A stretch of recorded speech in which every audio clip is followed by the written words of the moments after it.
نظام مصطفیٰ سے معلوم ہے،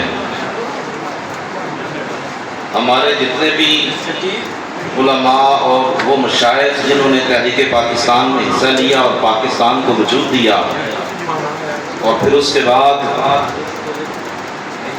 قیام پاکستان سے لے کر اب تک بڑے بڑے علماء اور مشائخ اور ہماری بڑی بڑی معزز سیاسی شخصیات اس ملک کے اندر نظام مصطفیٰ کے نفاذ کے لیے بہت زبردست جدوجہد کرتی رہی۔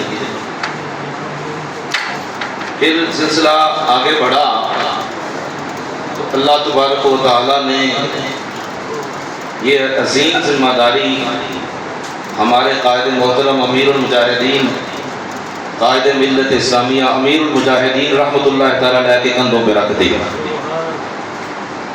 اس سے پہلے کی جو جدوجہد تھی وہ بھی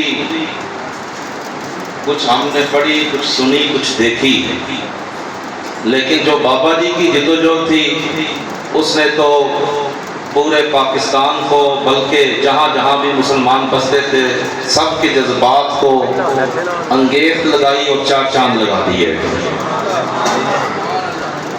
اور یہ محرم الحرام کا مہینہ ہے، تار کی، تو یقین جانے وہ صرف بابا جی میں نظر آتا ہے۔ اور بھی کچھ علماء اور مشائخ ہوں گے اس کردار کے حامل ہیں، لیکن جنہوں نے سب سے آگے بڑھ کر یہ کردار ادا کیا وہ میرے اور آپ کے قائد ہیں۔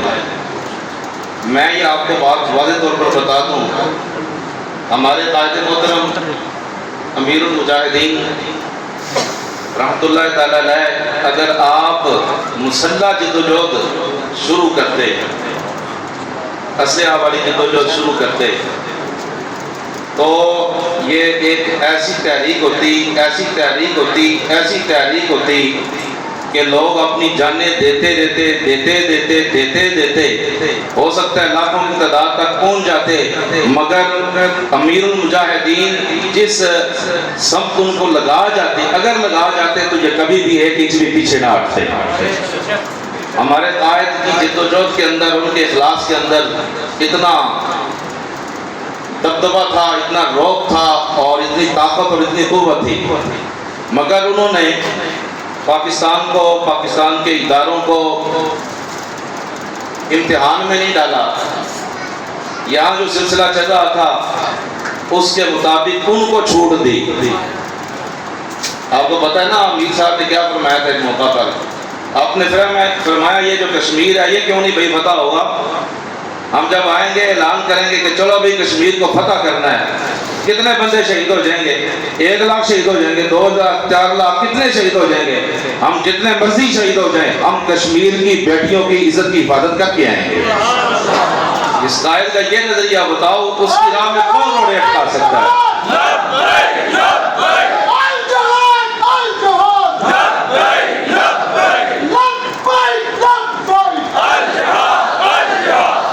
لیکن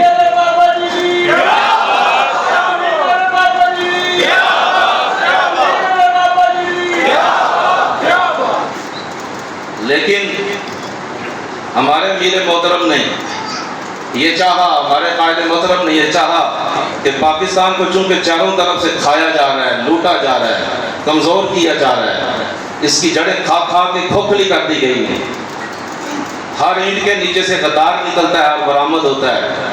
یہود و نصارہ کے چمچے یہاں حکمران لگے ہوئے ہیں، بڑی بڑی اعلیٰ پوسٹوں پہ بیٹھے ہوئے ہیں۔ انہوں نے کہا کہ کہیں ایسا نہ ہو کہ اس ملک کا استحکام خطرے میں پڑ جائے، اس کی بقا خطرے میں پڑ جائے، اس لیے انہوں نے جو راستہ متعین کیا وہ ووٹ کا راستہ ہے۔ اور مجھے بہت خوشی ہے کہ مرکز نے ڈویژن اور ڈویژن نے پھر ضلع اور ضلع نے جو آپ کو کام دیا، آپ کی پی پی کو کام دیا، آپ کو کام دیا، آپ نے اکثر وہ کام جو سیاسی ورک ہے، ووٹ کا کام ہے، وہ مکمل کر لیا ہے۔ اس پر میں ڈویژنل امیر ہونے کی حیثیت سے آپ تمام حضرات کو شاباش بھی دیتا ہوں اور خراج تحسین بھی پیش کرتا ہوں۔ اور میں یہ توقع کرتا ہوں کہ اگر کچھ کام رہ گیا ہے تو وہ بھی جلدی آپ مکمل فرمائیں گے۔ اصل کام دیکھیں، دھرنا، احتجاج، میدان لگانا، یہ ایسی چیزیں ہیں کہ اس کے لیے اپنے آپ کو منوانے کے لیے ہمیں کسی ثبوت دینے کی ضرورت نہیں ہے۔ یہ پاکستان کے سارے لوگ جو سیاسی ہیں، غیر سیاسی ہیں، اور جن کا یہ دعویٰ ہے کہ ہم حکومتیں بناتے بھی ہیں، توڑتے بھی ہیں، وہ بھی، اور عالمی اسٹیبلشمنٹ اور یہود و نصارہ کے بڑے بڑے اعلیٰ جو عہدوں پہ فائز ہیں، ان کے جو بڑے بڑے لوگ ہیں، وہ سب یہ سمجھتے ہیں کہ تحریک لبیک اگر کوئی راستہ چن لے اور میدان لگا لے تو پھر کوئی مائی کا لال انہیں گھروں میں نہیں بیچ سکتا۔ یہ ایک حقیقت ہے۔ لیکن اب ہم نے اسمبلیوں میں جانا ہے، ہمارا ٹارگٹ ہے کہ ہم نے اسمبلیوں میں پہنچنا ہے، وہاں سے چوروں کو، ڈاکوؤں کو، لٹیروں کو، خائنوں کو، بددیانتوں کو، ظالموں کو، جابروں کو، پاکستان کی جڑوں کو کھوکھلا کرنے والوں کو ہم نے ووٹ کے دھکے سے باہر نکالنا ہے، اور ایسے محمد عربی کے غلاموں کو اسمبلیوں میں پہنچانا ہے جو لبیک کے نعروں سے اور تاجدار ختم نبوت زندہ باد کے نعروں سے اسمبلیوں کی فضاؤں کو معطر کرتے ہیں۔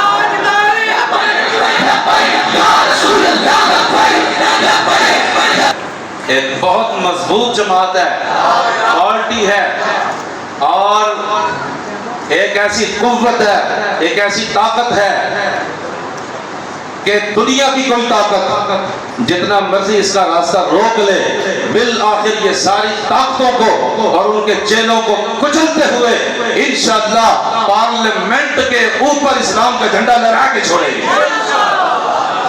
وہ وقت آنے والا ہے، اس کے لیے ہمیں باقاعدگی کے ساتھ جدوجہد کرنے کی ضرورت ہے، وہ انشاءاللہ ہم کرتے رہیں گے، کریں گے نا؟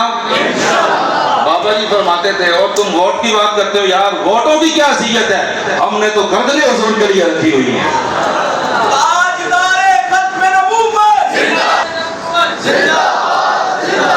صوفی صاحب بھی فرما رہے تھے کہ بھی لوگ کہتے ہیں ووٹ سے کیسے دین آئے گا، میں نے کہا لگتا ہے تو پاکستان کی تاریخ بھول گیا ہے۔ پاکستان کیسے بنا تھا؟ اور بھائی ایک طرف کانگریس تھی، ایک طرف مسلم لیگ تھی، تو اس وقت ووٹ ڈالے گئے تھے، ووٹ کی طاقت سے مسلم لیگ جیت گئی تھی اور کانگریس کو شکست ہو گئی تھی، اور اس طرح پاکستان مرز وجود میں آ گیا تھا۔ اور انشاءاللہ اب یہاں جو یہود و نصارہ کے اور یہود و حنود کے جو چمچے بیٹھے ہوئے ہیں اور ان کے پروردہ ہیں، انشاءاللہ ہم ووٹوں کی طاقت سے ان کو ایک بار پھر شکست سے دوچار کریں گے اور پاکستان میں انقلاب لا کر نظام مصطفیٰ یہاں نہ پاکستان کا مطلب کیسے ہو سکتا ہے؟ یہ تو آج تک پاکستان میں ہوا ہی نہیں، کیسے ہوگا؟ میں نے کہا تحریک لبیک نے وہ کام کیے جو پاکستان میں کبھی نہیں ہوئے۔ یہاں لوگ کہتے تھے کہ یہ احتجاج جتنے مرضی کر لو، دھرنے جتنے مرضی دے لو، لیکن کوئی کسی سے استعفیٰ نہیں دے سکتا۔ آپ کو یاد ہوگا جب میں اور آپ اپنے امیر محترم قائد ملت اسلامیہ امیر المجاہدین علامہ حافظ خادم حسین رضوی رحمۃ اللہ تعالی کی قیادت میں لاہور سے فیض آباد پہنچے تھے، اور مطالبہ تھا کہ جس نے ختم نبوت کا حلف نامہ تبدیل کیا ہے وہ اس کا مجرم ہے، اس وزیر کو عہدے سے فارغ کیا جائے۔ انہوں نے کہا ایسے نہیں ہو سکتا، ہمارا دھرنا جاری رہا، ہمارا قائد ڈٹ کے بیٹھا رہا، بارشوں میں بھی، آندھیوں میں بھی، طوفانوں میں بھی۔ پھر دنیا نے دیکھا تحریک لبیک کا قائد کھاتے بن کر وہاں سے لوٹا ہے۔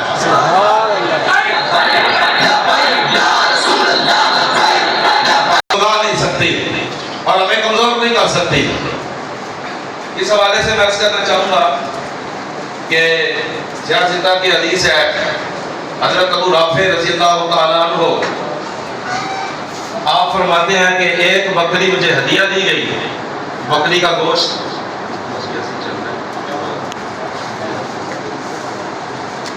ایک بکری مجھے ہدیہ دی گئی تو فَاتَّبَقَهَا بِالْقِدْرِ، تو میں نے اس کو ہنڈیا میں ڈال دیا پکنے کے لیے، وہ پکتی رہی، جب وہ پک گئی نا تو حسن اتفاق یہ تھا فَدَخَلَ رسول اللہ صلی اللہ علیہ وسلم، رسول اکرم صلی اللہ علیہ وسلم تشریف لے آئے، گوشت کی خوشبو ہوتی ہے.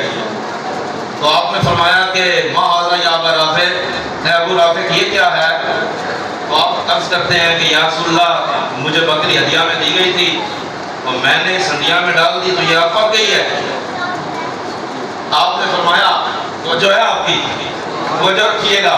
آپ نے فرمایا ناول الزراع، فرمایا اس کی مجھے ایک دستی دو. جو اگلی ٹانگیں ہوتی ہیں نا، ہم ٹانگیں کہتے ہیں، وہ دستیاں ہوتی ہیں اصل میں. جو پچھلی ہوتی ہیں وہ ٹانگیں ہوتی ہیں. ٹھیک ہے، یہ عربی میں ہے سلسلہ. اچھا، آپ نے فرمایا کہ مجھے اس کی ایک دستی دو. حضرت ابو رافع نے وہ ڈوئی ڈالی ہنڈیا کے اندر اور دستی نکالی، حضور کی بارگاہ میں پیش کر دی. آپ صلی اللہ علیہ وسلم دستی بہت پسند فرماتے تھے، آپ نے تناول فرمائی. پھر آپ نے فرمایا ناولنی الزراع الاخرہ، مجھے دوسری بھی دستی دو. صحابی کہتے ہیں ابو رافع کہ میں نے وہ بھی حضور کی بارگاہ میں پیش کر دی. آپ نے وہ بھی تناول فرما لی. یہاں تک تو بات سب کو سمجھ آتی ہے. آگے وہ بات ہے جو ابو رافع کو بھی سمجھ میں نہ آئی. آپ نے فرمایا ناولنی الاخرہ، اے ابو رافع مجھے ایک اور دستی دو. اب دستیاں تو دو ہی ہوتی ہیں. مولانا روم نے کہا ہے اقرا قربان کن پیش مصطفیٰ. جب حضور کی بات آ جائے تو پھر اگر مگر نہیں کرنا، ادھر ادھر نہیں دیکھنا، بس حضور کی بات کو آنکھیں بند کر کے مان لینا ہے. عقل کو قربان کرنے دینا، عقل کو ذبح کر دینا حضور کے سامنے، عقل کو وہاں نہیں اٹھنے دینا. تو کہتے ہیں کہ میں نے عرض کیا انما للشاۃ ذراعان، یا رسول اللہ کیا یہ حقیقت نہیں ہے کہ بکری کی دو ہی دستیاں ہوتی ہیں؟ آپ نے فرمایا ہے تو یہ بات ٹھیک ہے، توجہ رکھیے گا، بات تمہاری ٹھیک ہے، لیکن کہہ کون رہا تھا، میں کہہ